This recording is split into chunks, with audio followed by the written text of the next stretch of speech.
muitos árabes têm tido experiência com Cristo em sonhos, sabia? Muitos países árabes é proibido pregar o evangelho. Por quê? Porque existem duas linhas dos árabes. A linha sunita e xiita. Até as pessoas dizem brincando, tem sunitas, xiitas e xaatos, mas xaatos é outra linha, não vou explicar não. Então tem sunitas e xiitas. Os sunitas, via de regra, são mais abertos um pouco, como por exemplo, a linha dos árabes do Egito. Há muitos cristãos no Egito. Há cerca de 15% da população cristã no Egito, sabiam disso? 15%, porque o Egito, antes de tornar-se um país muçulmano, mais islâmico, eles eram um país cristão. Uma das igrejas cristãs mais antigas do mundo é a igreja copta do Egito, chama-se copta. Os cristãos coptas são mais antigos do que a igreja católica. Eu gosto de dar essas informações para vocês, porque fazem parte, é uma maneira de eu estar ensinando para vocês. Fui professor muitos anos, universitário, professor de cursos teológicos, mestrado, doutorado em teologia. Então, vocês são meus alunos também aqui, é como se estivesse dando uma classe de aula de teologia. Então, a igreja católica nasceu no ano 381 depois de Cristo, fundada pelo imperador Teodósio I. Então, a igreja católica não vem de Pedro. Pedro nunca foi a Roma, pelos dados históricos, nunca foi. Então, mas a igreja católica surgiu no ano 381 e ela foi oficializada pelo imperador Teodósio I, tá bom? 400 anos depois de Cristo. Então, é bom entender isso. Mas quando a igreja católica foi oficializada, já existia a igreja copta do Egito. Ela chega a ser mais antiga do que a igreja católica. Os coptas são frutos do cristianismo primitivo, da igreja cristã primitiva, dos cristãos da diáspora. Diáspora significa em grego dispersão. Os cristãos foram dispersos por todo o mundo romano. Uma igreja muito antiga também, que muita gente não conhece, é a igreja cristã da Armênia. Entra depois no Google. A Armênia é um cristianismo muito antigo também. Os armênios, no ano 1914 a 18, você já ouviu falar muito do Holocausto judaico, não já? Foi em 1939 a 45, 6 milhões de judeus foram mortos nas perseguições nazifascistas. Mas uma coisa muito importante que você não sabe, houve um grande holocausto no século XX que o mundo esqueceu. Então é deplorável que o mundo tenha esquecido. Por quê? Porque na época não havia Facebook, não havia Instagram, não havia televisão, não havia nada. Então, naquela época, o Império Otomano, que era o Império Muçulmano, matou cerca de 5 milhões de armênios. Armênios era o único país cristão junto à Turquia. A Turquia é um nome novo. A Turquia até 1920 chamava-se Império Otomano. Então, como eles fizeram isto, o mundo depois ficou sabendo o que aconteceu, eles mataram quase a população toda, que era cristã. Então, mataram quase todos os armênios. Então, os armênios sofreram muito. Milhares de armênios vieram para a França. A França é um país que homenageia os armênios. Eles criaram um dia do Holocausto Armênio, que é um feriado na França. Então é importante entender isso. Então houve 2 grandes holocaustos no século XX. O Holocausto Armênio, milhares deles foram mortos pelo Império Otomano. Depois de 1918, os países aliados que venceram a Primeira Guerra acabaram com o Império Otomano. Souberam o que aconteceu. O Império Otomano, que era o Império Muçulmano, deixou de existir e foi criada a moderna Turquia. Por que Turquia? Porque o primeiro líder desse moderno país foi Atatürk. O primeiro presidente foi Atatürk. Então, daí porque veio o nome de Turquia, de Atatürk. Então, são informações, mas então é um cristianismo muito antigo, o cristianismo armênio. A Bíblia foi traduzida para a língua armênia no ano 410 depois de Cristo, por ordem do rei Tiridates. Ele converteu-se ao cristianismo no ano 400 e a Bíblia foi traduzida para a língua armeniana no ano 410 depois de Cristo. Então, há linhas do cristianismo que não são nem católicos nem protestantes, que são muito antigas. A igreja copta do Egito, a igreja armeniana e os cristãos maronitas do Líbano. Sabia que há muitos cristãos maronitas no Líbano? Eles são muito antigos. O Líbano é um país islâmico, mas antes de ser islâmico era um país cristão. Há muitas coisas, pessoas, vocês não sabem. O mundo árabe ali, onde hoje é o mundo árabe, era o mundo cristão até o ano 622. O ano 622 é o ano que começa o islamismo. O islamismo nasceu no dia 16 de julho do ano 622, quando acontece a Hegira. O que é Hegira? Em árabe, fuga. É quando Maomé sai de Meca para Medina, e ali ele vai e ele regimenta pessoas, cria um exército, e através também das guerras o Islã se espalhou, né? Então, uma das maneiras de propagar o Islã foi impor o Islã aos povos vencidos. Então, aquele mundo era um mundo cristão. a Síria, aquela região de Síria, Líbano, Egito, a Arábia Saudita, onde é a Arábia Saudita hoje, Iraque, e aquele mundo antigo, até o ano 600 depois de Cristo, era um mundo cristão. Hoje é um mundo islamizado. Porque muitas pessoas não sabem disso, né?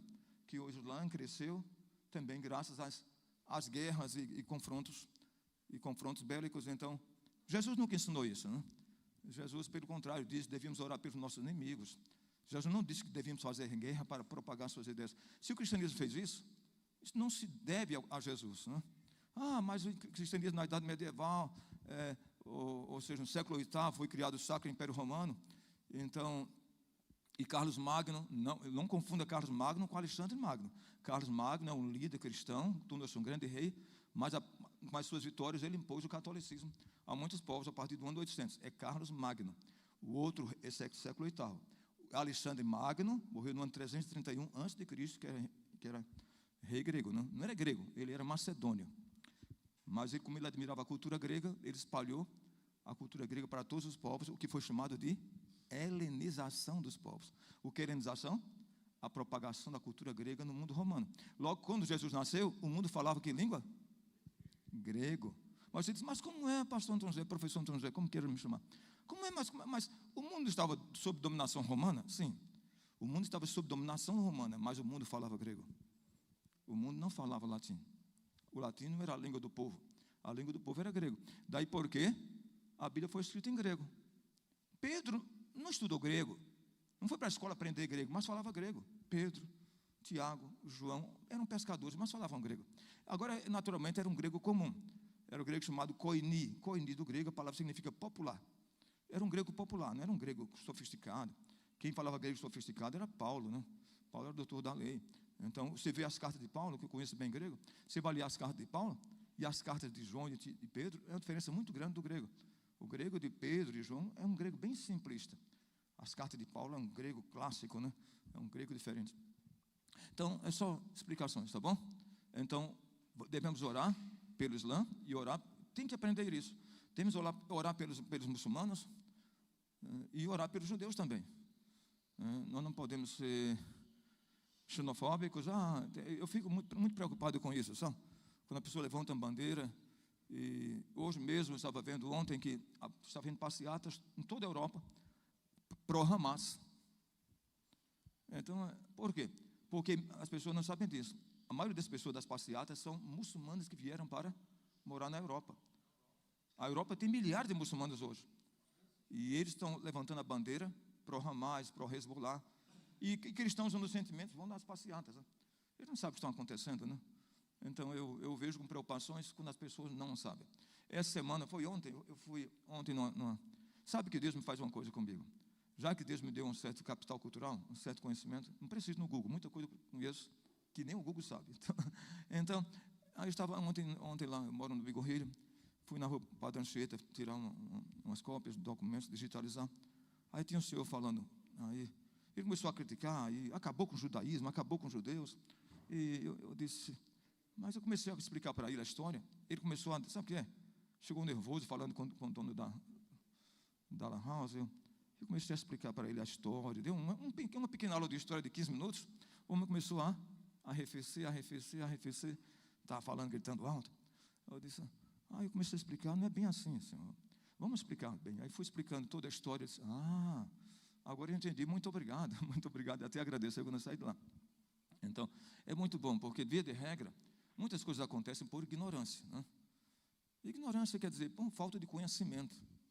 Você não pode criticar uma coisa sem ter conhecimento de causa, né? Então, por isso que é muito importante tratar deste assunto. Então, meus queridos, meus amados, então devemos orar pelos judeus e pelos muçulmanos, para que eles tenham experiência com Cristo, tá bom? Então, muitos países, olha o que está acontecendo, muitos países que é proibido pregar o evangelho, como países xiitas, como Irã, e também Afeganistão, e Somália, países mais fechados do Islã, eles estão tendo sonhos com Jesus, sabiam disso? Eles chamam Jesus de Isa. Isa é o nome de Jesus em árabe. E muitos dizem, olha, eu sonhei com Isa, e Isa falou comigo no sonho, e eles se convertem. Então, o que quer dizer? Que aqueles que têm que ter um encontro com Cristo, Deus vai alcançá-los de alguma forma. Você entendeu? Se não for por você ou por mim, Deus vai alcançar. Compreenda isso.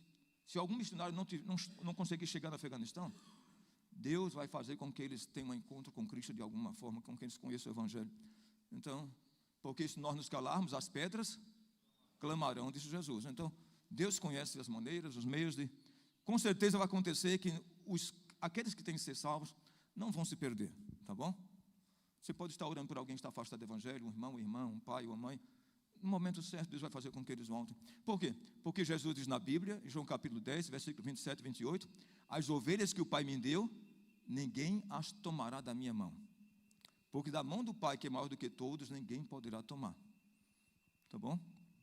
Então, a lição de hoje, eu vou fazer como se diz em inglês, um overview, uma visão panorâmica, porque a lição é muito vasta e, ao mesmo tempo, eu faço minha própria análise da lição. Eu estudei bem a lição, o instrumento da comunhão. Mas nós vamos abrir a Bíblia em um texto que eu quero ler para vocês. Vamos ler esses textos, tá bom? Vamos abrir a Bíblia em Efésios capítulo 5, versos 7 a 11. Sim, Efésios capítulo 5, não vamos ler o capítulo todo. Versículo 17, abra a Bíblia na carta aos Efésios. Abra a sua Bíblia, por favor, na carta aos Efésios, capítulo 5.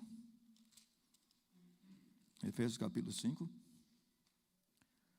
versículos 17 a 23. A 21, perdão. Mas eu marquei aqui uma coisa interessante. Eu marquei aqui 3 versículos que queria que você lesse comigo também, tá bom? Marque aí, Efésios 5:2, 5:8 e 5:15. A palavra andar é uma palavra muito interessante, é um verbo, né? Naturalmente, andar. Mas andar também significa uma postura dentro da sociedade. E Paulo usa 3 vezes a palavra andar, versículo 2, versículo 8 e versículo 15. E para depois nós lermos versículos 17 a 21, tá bom? Oh, Júnior, você está muito bonito hoje. You are very handsome this morning. Come here, please, to read the Bible to us. Okay, I'm grateful for your presence here. Perguntei que ele está parecendo o pastor. Vem aqui à frente. Ele está usando... Está muito... Você está muito elegante hoje, não está? Ele não está elegante? Está parecendo um pastor da igreja, não está? Meu amigo, você é uma bênção. You are a blessing. Você vai ler o versículos 2, 8 e 15. Tá bom? 5, capítulo 2, versículo 2, versículo 8 e versículo 15. Priscila, vem ajudá-lo aqui. Com a permissão, with your husband's permission, com a permissão do seu marido. Então, vem cá. Você vai ler, ele vai ler aqui, versículo 2, 8 e 15. É irmã minha, né? Sério? Não sabia que ele é meu irmão? Não. Seriously? Nós somos irmãos. É meu cunhado. Sure? Yes. Eu não sabia. I didn't know until now. Até agora. Eu não sabia. Verdade mesmo. Nosso pai e mesma mãe. Então é coisa de Deus, não é verdade? Olha, meu amigo, que coisa bonita isso. Então, versículo 2, versículo 8, porque o seu cunhado Sim, é meu amigo. Somos parecidos, né? São. Era mais bonita que você. Sim. Você concorda? Ela nasceu 5 anos depois. Então, muito Mais bom. morena. Mas vocês são bonitos. Então, versículo 2, 8 e 15. E Priscila vai ler 17 a 21. Leu 2, 8 e 15. Que bom. 2 irmãos. E andai em amor. Esse é o versículo 2. E andai em amor, como também Cristo nos amou e se entregou a si mesmo por nós, como oferta e sacrifício a Deus em aroma suave. Presta atenção, só um momento. Andar em quê? Andar em Amor. Então isso é um estilo de vida. Andar em amor. Andar em amor na igreja, abraçar, isso é comunhão. Mas se eu abraço o santo na igreja, a minha comunhão não faz sentido, né? Porque é uma pessoa eclesiástica.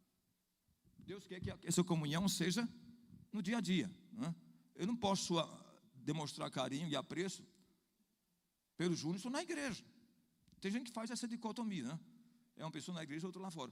A pessoa que é amável aqui tem que ser amável lá fora. A pessoa que é perdoadora aqui tem que ser perdoadora lá fora.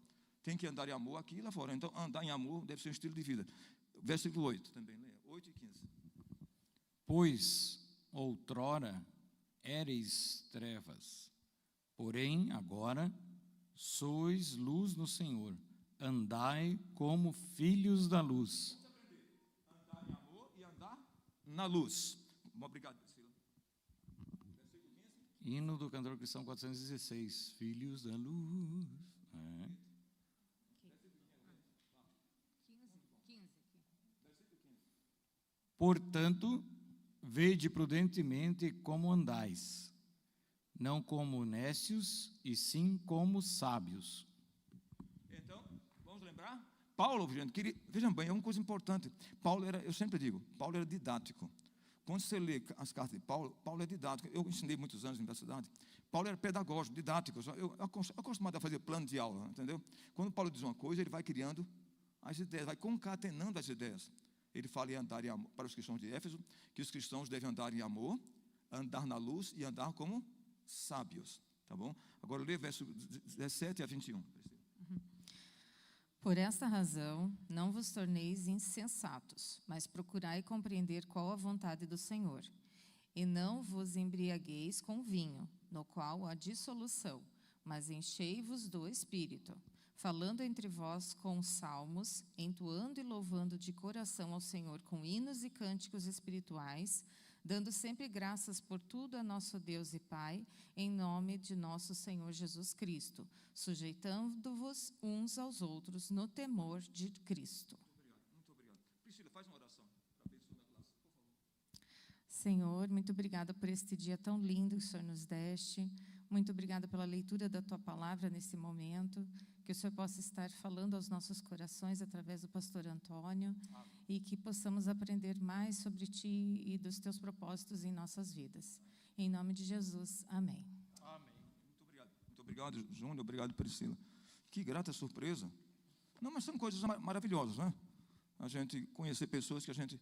Já aconteceu comigo. Esse mundo é muito pequeno. Digo a vocês, eu sempre digo, o mundo é pequeno. Eu estava, veja bem o que aconteceu. Eu estava em Atenas e eu estava olhando o Areópago de Atenas, aquela obra tremenda do século V a.C., 2.500 anos atrás, que foi construído para colocar Deus Atena, né? Eu estava lá e eu achando bonito, eu já fui lá várias vezes em Atenas, né, levando caravanas como guia turístico, e eu estava olhando e de repente eu falei, mas que coisa majestosa essa obra. Aí uma pessoa falou comigo em português. Você lembra disso? Aquela pessoa falou comigo em português, que era amigo do Sattler. Então, eu conversando com ele, ele disse, é uma bela obra. Ele falou em português, mas eu vi que ele tinha sotaque americano.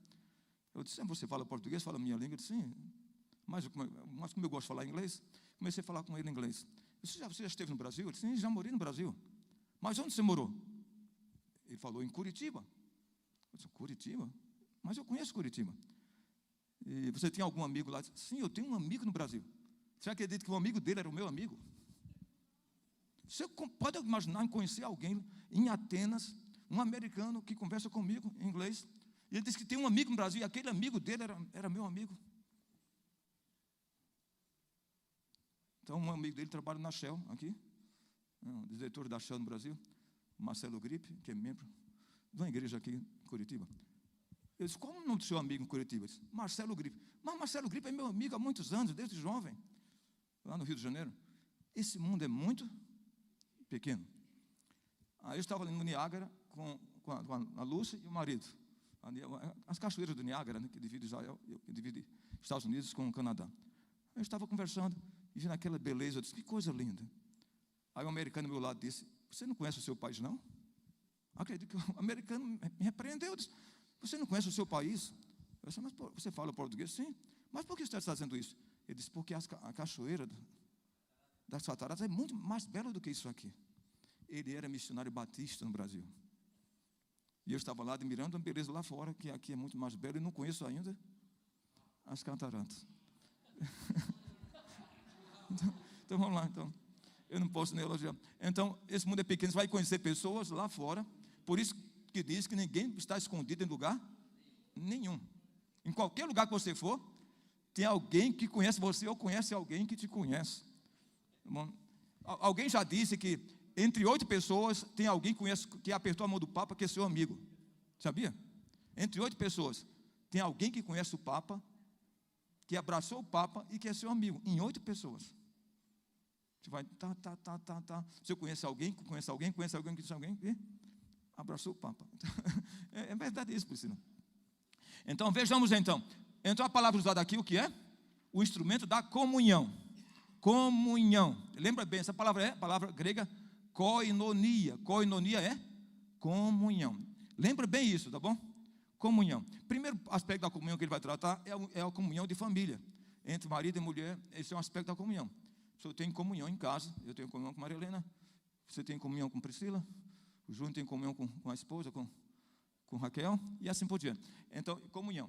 Mas há uma comunhão maior, que eu até comentando em casa, que é a comunhão da igreja, que é a comunhão cristã, que você tem comunhão com mais pessoas. Agora, pense uma coisa, vou dar um exemplo de comunhão.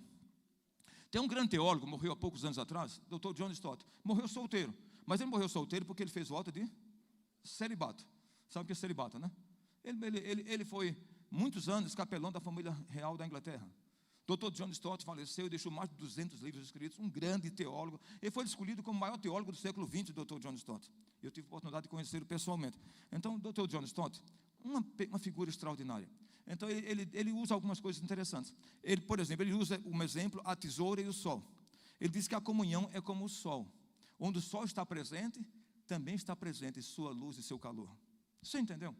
Então, o cristão é como o sol. Ele não pode esconder. Faz parte da natureza do sol, produzir luz e calor. Não é possível que onde você esteja, o ambiente não melhore. Você entendeu? Não é que não vai melhorar, mas pelo menos você faz alguma coisa para melhorar. Se ninguém faz nada, você não pode dizer, ninguém aqui nesse trabalho, todo mundo se odeia, e todo mundo ou seja, está tentando puxar o tapete do outro, mas pelo menos você vai ser diferente. Você entendeu? A gente não pode simplesmente achar que meu esforço não vai levar a nada e se autoanular. Se auto-alijar, né? Se auto-amputar. Você tem que fazer alguma coisa, dizer, olha, eu não pude fazer muito, mas a minha parte eu fiz. Eu tentei ser amorosa ali no momento do trabalho, ser amoroso. Eu tentei ser um pacificador, porque a Bíblia diz, bem-aventurados os pacificadores, né? Porque são chamados filhos de Deus. Eu tentei fazer algo diferente, eu tentei produzir koinonia. Gente, isso é tão maravilhoso, entendeu a importância da comunhão. Tá bom? A comunhão é muito importante, porque faz parte da natureza cristã. Onde você estiver, alguma coisa você vai transformar, pelo menos para melhor. Não é que a sociedade vai melhorar, ainda que não melhore as pessoas, mas você vai ser uma pessoa diferente. Então isso é muito importante, essa koinonia. Então, onde o sol está presente também o seu calor e sua luz. Mas outra coisa, a tesoura tem dois. A tesoura não corta como o lado só. O Dr. John Stott diz que há 3 coisas na tesoura. Ela tem os 2 lados e tem um ponto de apoio, que é o parafuso. Lembra da lei da física de Arquimedes? Dá-me uma alavanca e moverei o mundo, né? Quem estudou física, quem estudou cálculo 1, 2 e 3, você que é engenheiro. Então, eu gostava muito de trigonometria, essas coisas. Então aquele ponto de apoio, a tesoura não funciona sem aquele parafuso no meio que a faz funcionar. Então, esses 3 aspectos, os 2 lados pregação, querigma. Segundo, diaconia. Terceiro, koinonia. Pregação, serviço e comunhão. Essa é a visão do cristianismo. O cristianismo tem que ser a comunidade proclamadora, que proclama Jesus, a comunidade que serve a sociedade, que é diaconia, e a comunidade que comunga, koinonia. Então, é querigma, diaconia e koinonia. 3 palavras gregas. Então, a koinonia é o ponto de apoio no meio.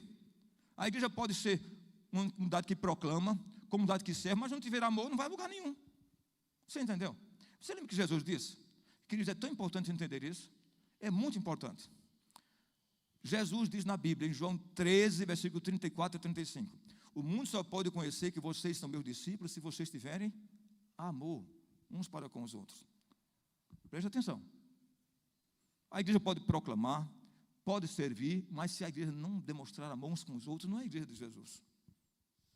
Jesus disse isso. O mundo só vai conhecer que vocês são meus discípulos se vocês tiverem amor. Jesus não disse, o mundo só vai conhecer que vocês são meus discípulos se vocês pregarem o evangelho. Se vocês servirem a sociedade. Jesus disse, se tiverem amor. Porque o amor é a logomarca do cristão. O amor é a maior marca da cristandade, é o amor. Sabia disso? Eu estava falando com uma pessoa, e a pessoa estava falando sobre autismo, né? Então, com crianças autistas. Então, em todo lugar tem, aqui tem crianças autistas, em qualquer lugar tem. Crianças autistas ou crianças que sofrem de síndrome de Down e outras coisas assim. Eles, às vezes, são difíceis as pessoas entenderem e insercioná-las. em suas vidas ou ter comunhão com elas? Já percebeu? Porque a gente não ama o diferente, a gente ama gente que parece com a gente. Perfeitinho, bonitinho, que usa Chanel número 5, Azarro, Polo, Fahrenheit. Aí a gente quer amar gente assim, cheirosinha, bonitinha. Mas gente que é diferente da gente, a gente não gosta muito. Essa é a verdade. Então, a gente tem que ser uma pessoa diferente. Olha uma coisa importante. Houve uma grande peste que matou milhares de romanos no século III. Mas matou cerca de 25% da população do império. Foi na época do imperador Diocleciano. E os cristãos eram muito perseguidos pelo Império Romano. Mas os cristãos, mesmo diante de toda aquela perseguição, eram tantas pessoas mortas que os romanos não sepultavam os romanos. Deixavam os corpos sobre a terra, né? Putrefatos, para serem comidos pelas feras. Os cristãos sepultavam os cristãos e sepultavam os romanos, seus inimigos. Imperador, eles fazem isso porque a quem eles servem, chamado Cristo, ensinou isso a eles. Que eles têm que demonstrar amor até mesmo pelos inimigos. Queridos, isso é cristianismo. Cristianismo. No ano 60 depois de Cristo, havia um grande imperador, um grande historiador, que marcou a história do Império Romano, chamado Tácito. Tácito era historiador e morava numa província romana chamada Bitínia. Na época, quem era imperador romano era Nero César. Nero começou a reinar no ano 54 depois de Cristo até o ano 68. Reinou por 14 anos. Né? Foi o pior dos imperadores da história de Roma. Ele era tão perverso, tão mau. Eu sempre digo que quem conhece a história de Nero não coloca o nome em gente, coloca no Pitbull, no seu Rottweiler. Mas não vai colocar em gente. Nerinho, meu filhinho, não vai dizer, né? Então, Nero foi uma peste. Ele mandou matar a mãe dele, Agripina, para abrir o ventre dela para ver de onde havia nascido. E este mandou dizer para ele: salve, imperador. Eu quero dizer o que está acontecendo com a Bitínia. Milhares de cidadãos da Bitínia, cidadãos romanos, estão se convertendo ao cristianismo. E eu quero que o senhor saiba por quê. Estão se convertendo porque eles querem ser parecidos com eles. Eles se amam demais, estão sempre juntos, reunidos. Eles se amam de verdade. Eles não são como os romanos, que se traem, se odeiam, se machucam. Eles se amam. E ele terminou a carta para o imperador. Existe essa carta em latim.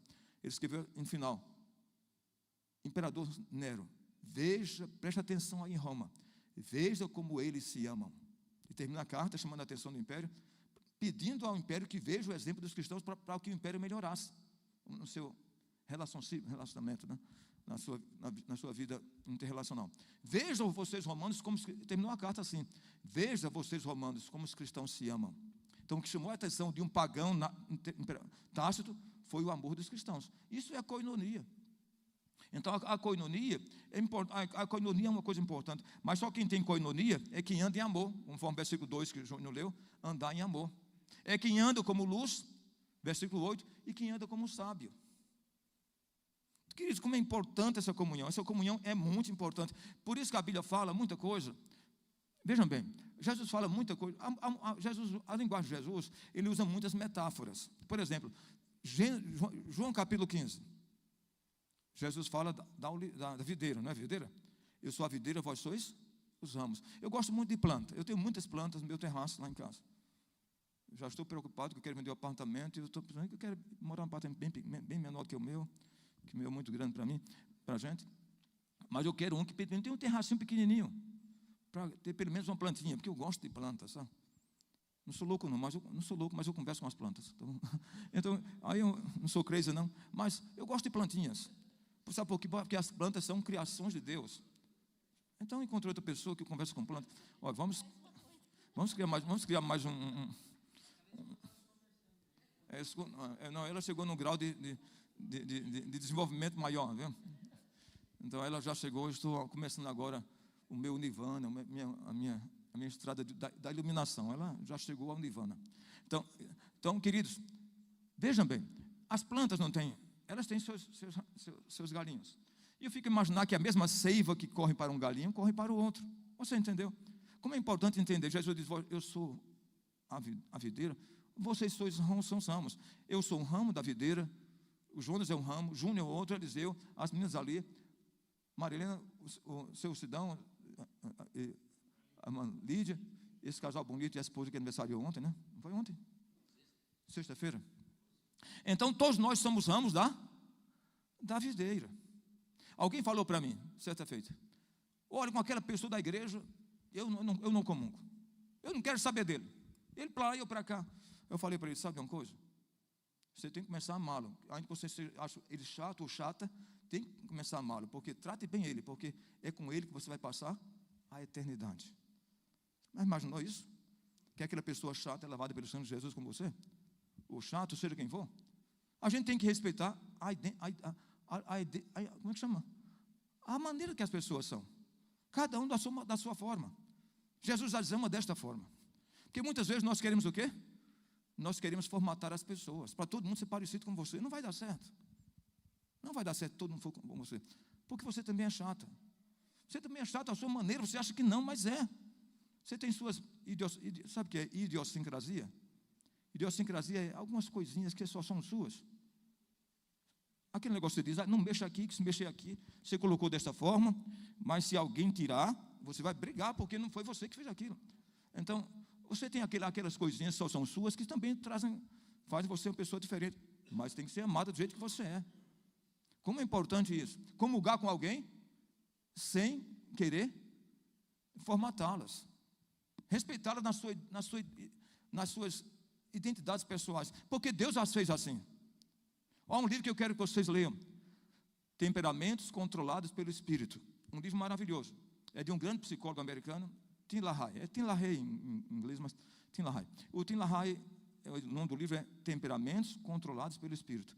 Vai abençoar muito você, porque ele vai analisar os 12 apóstolos e vai ver os temperamentos deles, o fleumático, o melancólico, o colérico e o sanguíneo, os 4 temperamentos da psicologia, fleumático, melancólico, colérico e sanguíneo. Um desses temperamentos você tem, sabia disso? Ou você é sanguíneo, comigo não quebra-pau, bateu em mim, bate de volta, sabe o quê? Então tem gente que é sanguíneo, mesmo como cristão. Tem gente que é melancólico, outro fleumático, outro colérico. Você vai ver, ele faz análise dos 12 apóstolos, psicologicamente. Ele diz, olha, cada um de nós somos desse jeito. E Deus amava Pedrão do jeito que ele era. Ele não lembra, mas é um livro maravilhoso. Eu quero que você leia. Procure esse livro. Chama-se Temperamentos Controlados pelo Espírito. É de um grande psicólogo americano, Tim LaHaye. É L-A-H-A-Y-E. Tim LaHaye. É um livro que todo cristão devia ler, entendeu? É um livro maravilhoso. Então eu recomendo esse livro. Então, mas é maravilhoso imaginar isso. Então, veja bem, vamos ver na videira. Abra a sua Bíblia em João capítulo 15.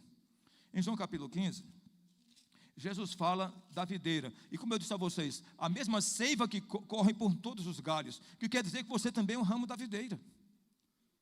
Que você é tão importante na videira quanto eu. Como é importante entender isso, entendeu, Emerson? A videira mostra comunhão. Porque a seiva que corre na videira, que é o Espírito Santo, corre na minha vida, na vida de Jaqueline lá atrás. Tá bom, Jaque? Forgive me, você me perdoou? Porque na última vez chamei você de Fernanda. Oh, vai chover, Senhor, água que chove. Não vou dizer assim, faz chover? Então, mas porque na última vez eu chamei Jaqueline de Fernanda. Eu não sei de onde tirei Fernanda. Tem Fernanda aqui na igreja? Tem. Então, você já me perdoou? Ok, thank you for forgiving me. Agora posso dormir em paz, descansar em paz. Então, queridos, vamos ler então, João capítulo 15. Vamos ler 1 a 5? 1 a 5, João 15, 1 a 5. Ô, meu profeta, vem aqui à frente, lê. Pode vir aqui à frente, Jonas? Vem aqui, pode até na minha Bíblia se quiser. Vem aqui, Jonas. Jonas vai ler para a gente esse texto. João 5, 15, 1 a 5. Preste atenção. Então, isso é um exemplo de comunhão, a videira, porque a seiva corre por todos os ramos, e você é uma desses ramos, e eu também. De 1 a 5. Eu sou a videira verdadeira, e meu pai é o agricultor. Todo ramo que, estando em mim, não der fruto, ele o corta, e todo o que dá fruto, limpa, para que produza mais fruto ainda. Vós já estáis limpos pela palavra que vos tenho falado. Permanecei em mim, e eu permanecerei em vós. Como não pode o ramo produzir fruto de si mesmo, se não permanecer na videira, assim nem vós o podeis dar, se não permanecerdes em mim. Eu sou a videira, vós os ramos. Quem permanece em mim e eu nele, esse dá muito fruto, porque sem mim nada podeis fazer. Muito obrigado, Jonas. Presta atenção que eu vou dizer. Eu sei que muita gente fica preocupada em estar na igreja. Jesus não disse, quem está na igreja, esse dá muito fruto. Jesus disse, quem está em mim. O seu maior propósito, o maior projeto de Deus para a sua vida, não é você ser membro de uma igreja. Glória a Deus, é uma boa igreja. A Igreja Batista de Lindóia é uma boa igreja, temos bons pastores, é uma boa igreja para comungar, mas você não deve esquecer que, em primeiro lugar, você, antes de ser um membro de uma igreja, você é um discípulo de Cristo. O seu maior compromisso é com Ele. Por isso a ênfase de Jesus, quem está em mim e eu nele. Já não disse quem está na igreja batista, quem está na igreja presbiteriana, quem está na metodista, quem está no povo da Sapatinho de Fogo, da Bleia, da Assembleia, sei o que for. Jesus está dizendo quem está em mim e eu nele. Jesus quer que você frutifique, mas ligado nele. Porque alguém pode estar ligado na igreja sem estar ligado nele. Olha, eu moramos vários anos no Mississippi, nos Estados Unidos. Eu digo a vocês porque eu vi isso aí. Entendeu? Eu vi isso, eu tive essa experiência. Eu tive um colega que era da tribo Yorubá, nigeriano. Ele era aquela pessoa negra que era negro purista. Ele era quase azul. Ele, porque pessoas da tribo casando só pessoas negras com negras, mas ele era batista. Ele começou a frequentar a primeira igreja de Jackson, Mississippi. 22 mil membros comungantes daquela igreja. O culto pela ABC News. Todo domingo de manhã o culto lá era transmitido para toda a América. 22 mil membros. E o Zurro era o único negro naquela igreja. Aí ele me procurou na universidade uma vez, chegou lá chorando. Eu disse, Zurro, o que aconteceu? Meu amigo, você não sabe o que aconteceu. O pastor da primeira igreja batista de Jackson pediu que eu não fosse mais lá. Uma igreja com 22 mil membros. Aí eu disse, mas o que aconteceu? Ele disse, olha, eu fui no gabinete pastoral e ele disse que a comunidade se sente incomodada com a minha presença. Mas cantava na igreja. Qual o adorno desta vida é o amor. Cantava o amor, mas não tinha amor. E o Zurro não foi mais lá. O pastor disse que ele não era bem-vindo. O pastor disse, não é por mim, é pela comunidade. A comunidade, muitos irmãos daqui não estão incomodados com a sua presença. Aí Zurro disse, mas por quê? Eu sou o único negro nesta igreja. 22 mil pessoas. Você entendeu? Alguém pode estar ligado à igreja sem estar ligado com Cristo. Você entendeu qual é importante isso? Comunhão não é comunhão com os outros, só é comunhão com Jesus. Porque não adianta eu tentar ter comunhão com você, se eu não tiver comunhão com Ele. Não existe comunhão na horizontalidade, se não há comunhão na verticalidade com Deus. Você entendeu? Como é importante você entender. Eu não posso comungar com o Sandro, ali, meu amigo Sandro, se eu não tenho comunhão com Deus. É importante isso, queridos. Então, a comunhão é fruto da minha, primeira coisa, a minha comunhão com Emerson lá atrás, é fruto da minha comunhão com Ele. O meu relacionamento com o próximo já é decorrência do meu relacionamento com Deus. Aí não adianta você tentar ter relacionamento com alguém que você, não tem, que você mesmo não tem com Deus. É como uma planta sem raiz. Então, como é importante, querido? Por isso Jesus usou metáforas tão importantes. A comunhão é como os ramos da mesma árvore. Mas o apóstolo São Paulo usa um texto belíssimo. Paulo usa esse texto. Eu não sei que ali não tem horário. Que horário nós temos? 15? 10:15. Obrigado, Priscila. Muito obrigado. Vamos abrir a Bíblia na carta aos Coríntios. Então, uma segunda metáfora é o corpo. O corpo é outra metáfora. Então, a Bíblia fala de várias metáforas. Jesus fala de rebanho. Nós somos ovelhas, mas temos o mesmo pastor. Isso é comunhão, não é? E temos o corpo. O corpo, todas as partes do corpo, não importa se uns são mais valorizados que outros para você, fazem parte do mesmo corpo. Isso é comunhão. Então, como é importante, abre a sua Bíblia. Em 1ª carta aos Coríntios, capítulo 12. Você encontrou? Vamos ler esse texto? 1ª carta aos Coríntios, capítulo 12. Eu quero ler com você esse texto.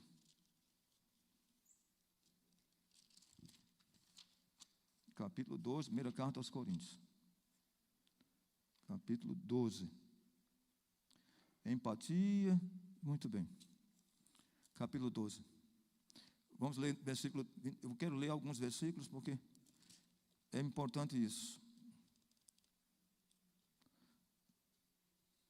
Versículo 14, vamos ler isso aqui. Versículo 13 ao versículo 18. 13 a 18. Jaqueline, vem aqui à frente. Já que você me perdoou. Vem cá, vem. Ler o texto. Jaqueline canta bem, tem uma bela voz. Vocês já viram, não? Você tem esse dom de Deus de cantar. Deus te abençoe. Você vai ler versículo 13 a 18, tá bom? Bom dia, irmãos. Graça e paz. Pois em um só Espírito, todos nós fomos batizados em um corpo, quer judeus, quer gregos, quer escravos, quer livres, e a todos nós foi dado beber de um só Espírito. Porque também o corpo não é um só membro, mas muitos. Se disser o pé, porque não sou mão, não sou do corpo, nem por isso deixa de ser do corpo. Se o ouvido disser, porque não sou olho, não sou do corpo, nem por isso deixa de o ser. Se todo o corpo fosse o olho, onde estaria o ouvido? Se todo fosse ouvido, onde o olfato? Mas Deus dispôs os membros, colocando cada um deles no corpo, como lhe aprouve. Muito obrigado, Jaqueline. Estão vendo? O apóstolo Paulo está falando aqui sobre a diversidade do corpo, o que se chama unidade na diversidade. Cada órgão. Eu estava conversando com o médico, porque alguém disse, olha, tem parte no corpo que não tem muita utilidade, como apêndice, não sei o quê. Eu não estou na minha área da medicina, mas estava conversando com um médico amigo meu, ele disse, não é bem assim, o apêndice também tem sua utilidade. Tudo no corpo tem sua utilidade e tem uma razão de ser, porque estar ali. Então, como é importante entender? Não importa se você é olho, você é ouvido, se você é pé, todos são importantes para o funcionamento orgânico do corpo, para que o corpo funcione bem. Mas nós, muitas vezes, nós queremos ser a parte mais importante, que achamos que é mais importante no corpo. Se Deus te colocou ali, é porque é aquele lugar. Como é importante isso? Deixa eu explicar para vocês. Eu estava lendo uma história contada pelo Malbataan, na sua obra História das Mil e Uma Noites. Malbataan tem vários livros. Tem O Homem que Calculava, Lendas do Céu e da Terra, História das Mil e Uma Noites. E no livro História das Mil e Uma Noites, Malbataan conta uma história do rei Midas. Aquele rei que na mitologia grega diz que tudo que ele tocava tornava-se ouro, virava ouro, né? E o rei Midas, ele gostava de conversar com as plantas. Está vendo? Você gosta de conversar com as plantas também? Então o rei Midas gostava de conversar com as plantas. E certa feita, conta a história, que o rei Midas saiu e foi visitar o seu jardim. E naquele dia todas as flores estavam tristes. Preste atenção nessa história.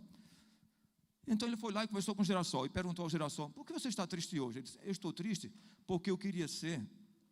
Aí disse a flor, eu queria ser como a tulipa, aquela flor que é típica da Holanda. Eu queria ser como a tulipa.